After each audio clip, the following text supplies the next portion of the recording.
Katika ulimwengu ambao tunaishi mimi na wewe, binadamu wamegawanyika katika makundi mawili. Wapo binadamu wanaomwamini Mwenyezi Mungu na wanazitumia nguvu zake, lakini wapo binadamu wanaomwamini Ibilisi na wanazitumia nguvu zake. Katika kundi la binadamu ambao wanamwamini Ibilisi, huku ndiko tutawakuta washirikina na wachawi.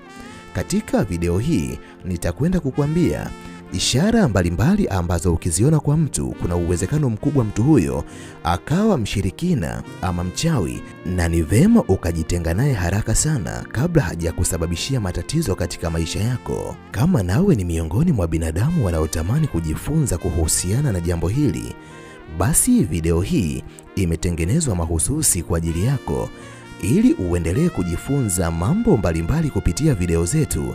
Jiunge nasi kwa kusubscribe katika chaneli hii ya Fafanuo Media.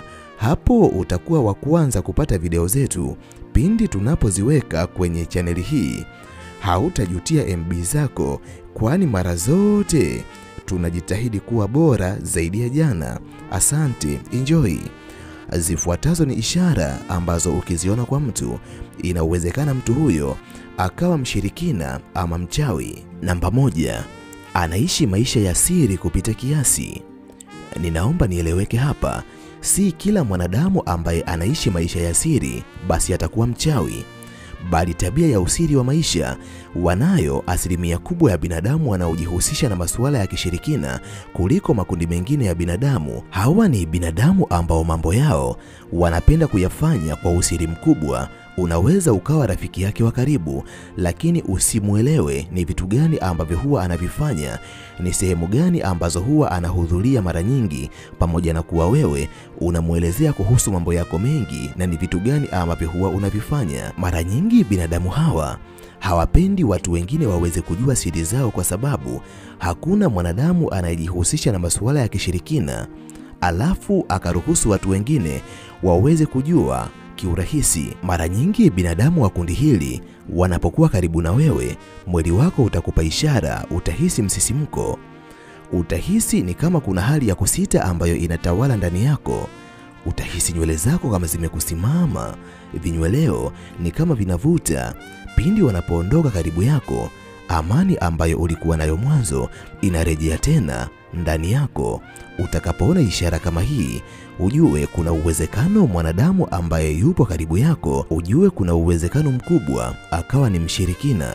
Namba 2, matatizo huwa yanatokea katika kila sehemu anayokuwa.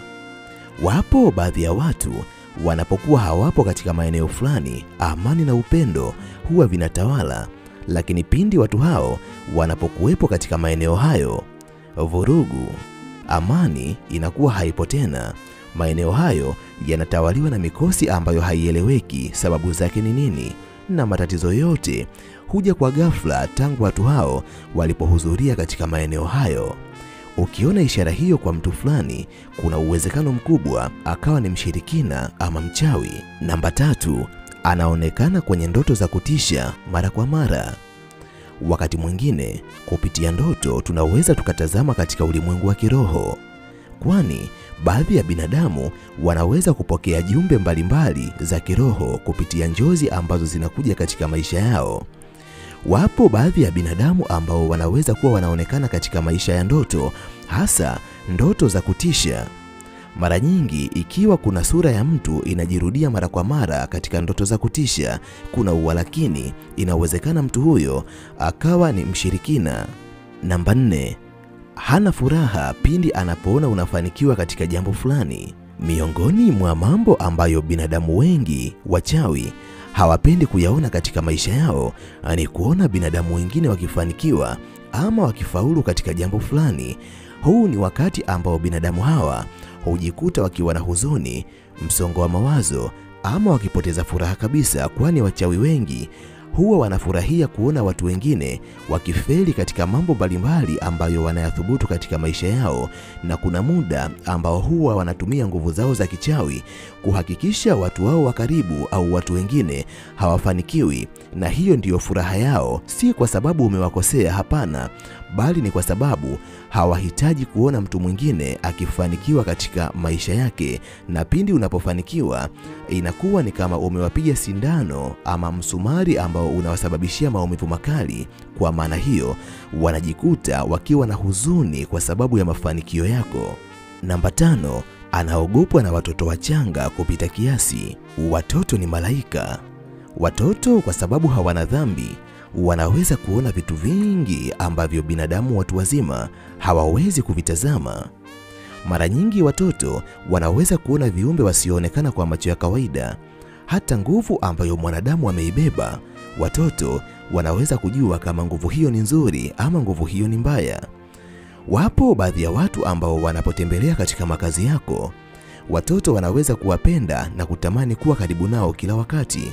Hawa ni binadamu wazuri, hawana nguvu za kishirikina ndani yao, lakini wapo baadhi ya binadamu ambao wanapotembelea katika makazi yako, ikiwa kwenye makazi yako kuna watoto, basi watoto huwaogopa watu hao na huwa hawakubali kuwa karibu yao, na mara nyingi watoto huanza kulia vilio ambavyo havieleweki. Chanzo chake ni nini? Mara nyingi utakapoona ishara hiyo baada ya ujio wa mtu fulani kwenye makazi yako, ujue inawezekana mwanadamu huyo ana nguvu za kishirikina ndani yake, yani ni mchawi.